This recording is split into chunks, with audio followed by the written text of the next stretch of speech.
Welcome to the slop farm. Enjoy the video. You begin by confirming eligibility and gathering documents. This speeds the transfer. Once done, log into the portal or call the regional office to open a change request and get a reference number.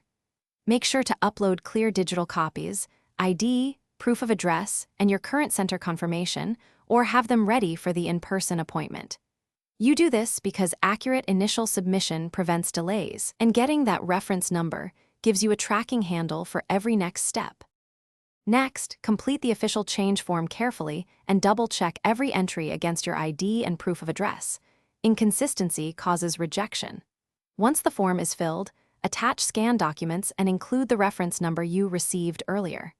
Then verify your contact information and choose how you want updates. Email or SMS usually moves things faster. Make sure to review any automatic confirmations. If you don't receive one, recheck the submission or call to confirm receipt. To finish, watch for confirmation that includes your new regional center and the effective date. Save that message and update any dependent records. If there are follow-up steps, biometrics, an interview, or a fee, complete them promptly to finalize the switch.